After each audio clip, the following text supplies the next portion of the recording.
Hey you! Yes, you, watching this video. Do you want to own a piece of Scribbler? Only not a lock of hair or blood or flesh or anything else that will get you in trouble with the law? Well, now you can, with t-shirts, hoodies, tote bags and mugs featuring Obab Scribbler at her Teespring store. You know you want to. I shall now stop talking in third person and send you on to the video. Be lovely to each other and enjoy the show.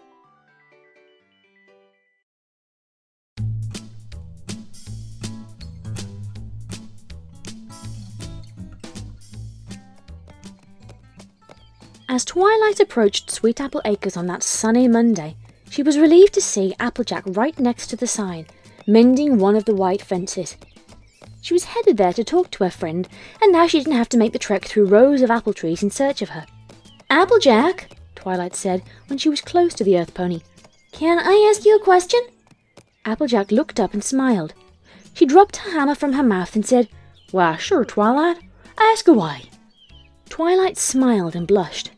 "Well, it's kind of personal." Applejack rolled her eyes a little. "The answer is I don't rightly know. No ponies caught my eye, so I can't really say if it'd be a stallion or—" She stopped, seeing the confused and embarrassed look on Twilight's face. Applejack blushed. Different question?" Twilight nodded. "Uh-huh, but I'll, keep that in mind." Applejack chuckled nervously as she leaned against the fence. Then she smiled again. "Right, so, what did you want to ask me?" "Well, I was going through the genealogy section of the library, and I found a book about your family," Twilight said. She magically lifted the book from her saddlebag, showing it to Applejack. It was green, with a large red apple on the cover, not unlike the ones on Applejack's cutie mark. "We're a big family. Folks like that to showing their great-great-uncle and all that kept track of us." "Well, I read it, and there was something a little strange," Twilight said, turning the book to herself and flipping it open. Applejack seemed to deflate, and her expression became unreadable. "Right so?" "You see, there's a whole chapter about Granny Smith, and how she took over the farm when her parents died, and the things she did in Ponyville. But it says she never got married, and it doesn't mention any children. It doesn't mention any other apples living at Sweet Apple Acres until the last chapter, where there's a line about you and Big Macintosh and Apple Bloom." Applejack nodded with the same unreadable expression. Her answer sounded more like her brother than her. "Yep, all sounds right." Twilight wasn't sure if she should go on. Obviously, Applejack didn't want to talk about this, but her curious nature was getting the better of her, and she was sure that Applejack trusted her. She had said that it would be a personal question, after all. So she took a deep breath and asked, "Applejack, if Granny Smith didn't have any children, then how can she be your grandmother?" "She ain't. Granny's her name, Sugar Cube. You even called her Granny," Applejack pointed out calmly, glancing down at the grass. Twilight couldn't believe what she was hearing. Her eyes went wide and she hopped into the air as she shouted, "Granny Smith isn't your grandmother? What?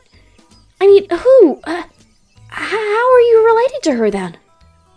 Applejack frowned and thought about that for a moment. "I'm an apple, and she's an apple. Guess that's the best I can explain it." Twilight relaxed and smiled. "This whole book is apple genealogy. Who are your parents? We can find out how you're related to her." Applejack bit her lip. "Sugar Cube, I think you're going to want to sit down for this one. It's a story that takes a bit of telling."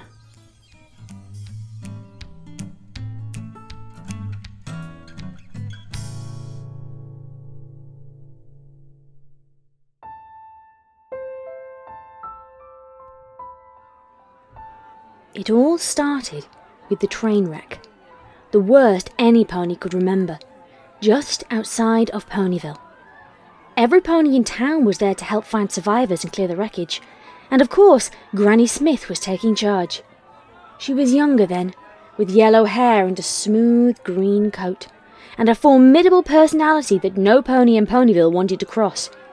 Every pony said she would have been mayor if she weren't the only apple left to run Sweet Apple Acres. Granny was working towards the back of the train, helping survivors to safety. She had carried half a dozen ponies over to the first aid tent already, so she was surprised when some ponies set a basket on her back. "What's this?" she snapped. A survivor, Granny, the pony answered nervously. Granny Smith turned to look in the basket, and a small red face framed with an orange mane peered back at her. Her face softened, and she sadly glanced back at the wreckage. Let's hope your folks are okay, little fella. She dropped him off at the first aid tent, but she was thinking about him the rest of the day. Later that evening, when all of the wreckage had been cleared, Granny went back to the tent. Heedless of what any pony else was doing, she stepped in front of a nurse. You find the family of that little colt? Colt? The nurse asked, confused. The little red one. I brought him in here all by his lonesome. Oh, well, they did find his mother. Not among the survivors. I believe the mayor is trying to decide what to do with him. Where is she? The nurse motioned to a corner, then fled as Granny walked away. Granny found the young pink-haired mayor speaking to Sugarplum. I can promise it would only be temporary. I know, Mayor, but I can't, really. Bonbon is so fussy, and I don't think I can take in another foal for right now. Course you can't, Granny announced. That's why I'm taking him. Both mayors looked at her in surprise. Finally, the mayor said, That's very kind of you, Granny Smith, but I'm sure that some pony is available who has more experience with foals. I'm sure there is, too. But I say it, I'm taking him, I am. The mayor cast a desperate glance around for any last-minute volunteers. Finding none, she sighed. Very well. This is only temporary. I'm sure his relatives will be looking for him. Even if it was supposed to be temporary, Granny Smith took the colt home and got him settled in. She bought diapers and a crib, cleared out a room, and gave the boy a name. She had to leave more work than she liked to the hired hooves, but the colt cheered up her life in a way that nothing had for a long time. A few weeks later, she was giving him a bottle when there was a knock at the door. Granny answered it and found the mayor on her doorstep. She invited her in and went right back to feeding the colt. Granny didn't bother trying to make conversation, so the two sat in awkward silence for a moment. Finally, the mayor spoke. It's been nearly a month now. All of Equestria has heard about the train crash. I reckon they did. Ain't every day so many poor ponies lose their lives. All the families that could be found have been contacted, so I think it's time to proceed. Granny narrowed her eyes. I don't follow, Mayor. The foal. No family is going to come forward, so he should be sent to an orphanage. Maybe a nice couple will want to adopt him. Orphanage, you say? Granny asked, eyeing the mayor suspiciously. With who knows how many other poor foals, hoping maybe someday some pony'll come along who's halfway decent to give him a family? The mayor sighed, obviously hoping to avoid this. Yes, Granny Smith. We appreciate you taking care of him, but we know you're very busy running the farm. You know that we never expected you to take on responsibility for raising an orphan. Well then, it's a good thing I don't see no orphan round here. The mayor stared at her, and Granny just laughed. No, Mayor, no orphans here. Only a big, red apple. And I'm right good at raising apples. Right, Big Macintosh? The mayor stayed another hour trying to talk her out of it. Granny was a spinster with no experience with foals, and a whole farm to run. But once Granny made up her mind, she couldn't be budged. No pony said it to her face, but the whole town thought she was crazy taking in a colt to raise by herself at her age. But Granny Smith had been called crazy too many times in her life to care what ponies thought. Besides, there was one group of ponies who would never think she was crazy. The Apple Clan. The part of it spread out over Equestria never thought twice about the little red foal came from. If Granny Smith said he was an apple, then that was good enough for them. I can't believe this. Big Macintosh isn't your brother. Twilight was beyond incredulous. You saw my brother, Applejack said. Her tone indicated there was no room for discussion on the subject, but Twilight's logic begged to differ. But if his parents died on that train crash, he can't be. She felt like she was trying to build a completely new understanding of the Apple family from this information. Applejack continued her resistance to the idea. Don't matter who his folks were. He's my brother. How'd you like it if I said Shiny Armor ain't your brother? Twilight rolled her eyes. But Shining Armor and I have the same parents. Is that all it takes? Applejack asked softly. Twilight thought about it. Logically, yes. If two ponies have the same parents, they're siblings. But the things that made Shining Armor her brother, her BBBFF, didn't really have anything to do with their parents. And she could see the same things between Applejack and Big Macintosh. She smiled at Applejack. I guess not. Applejack nodded. Macintosh has been my big brother since he first laid eyes on me.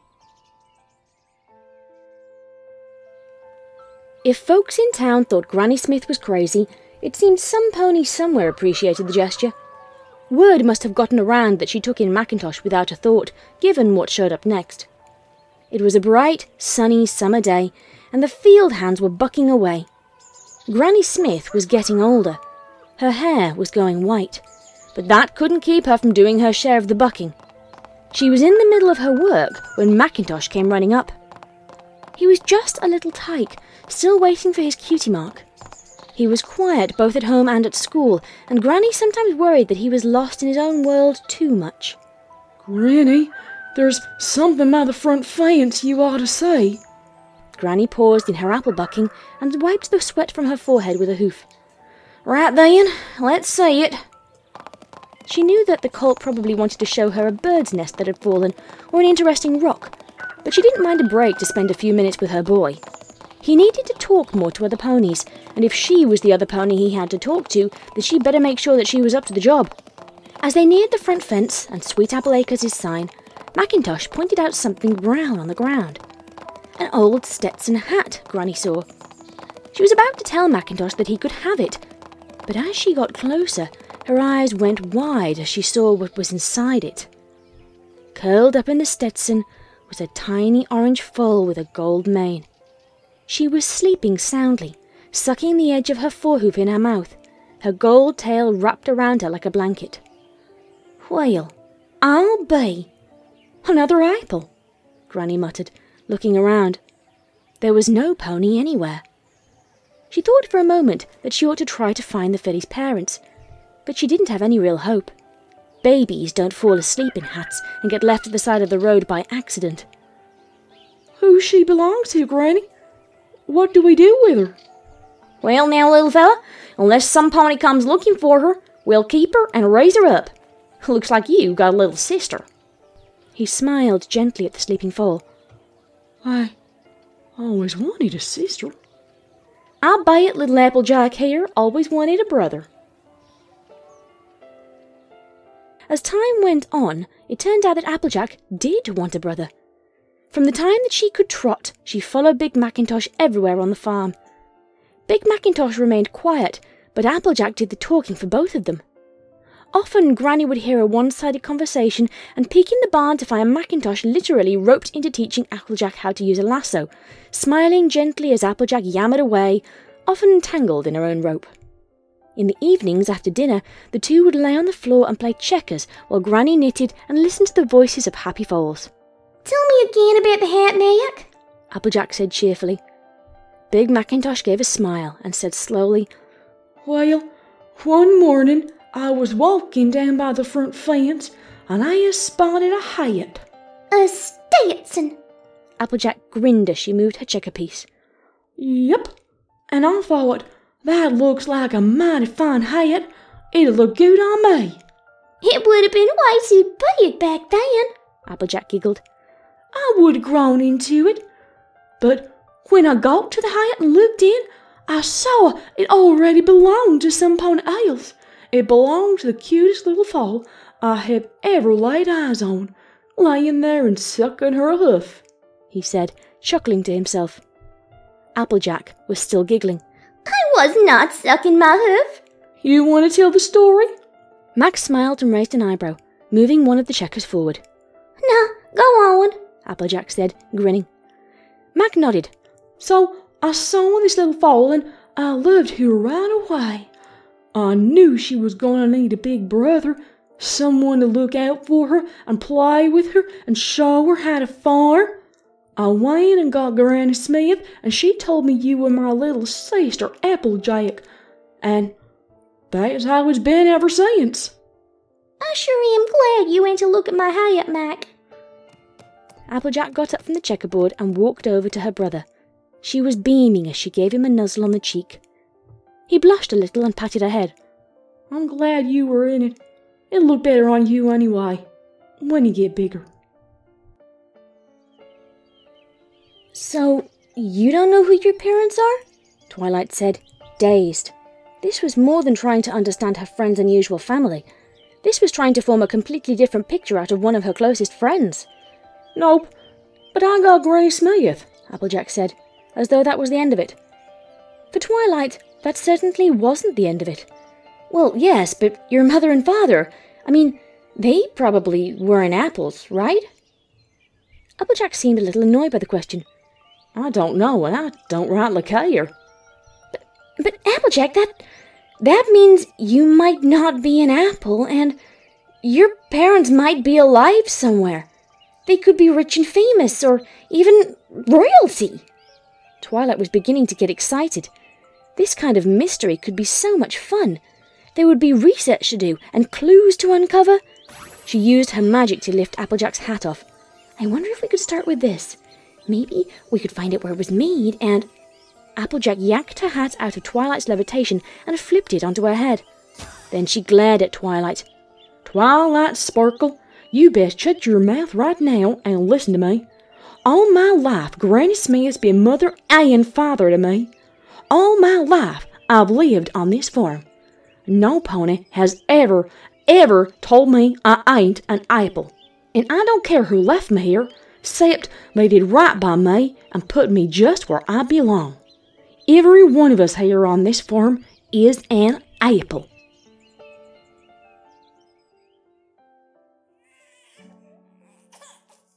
Granny was in the kitchen first that morning, so she heard the crying. She opened the kitchen door and peeked out. There, on the doorstep, was the source of the noise. A little yellow baby foal with a bright red mane, nestled in a basket.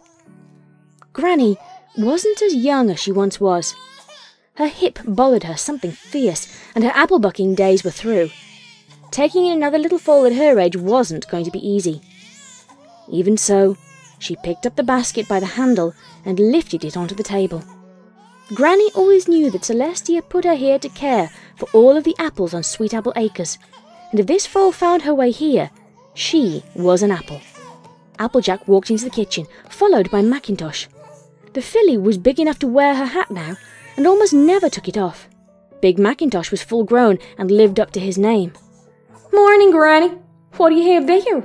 Applejack said happily as she noticed a basket on the table.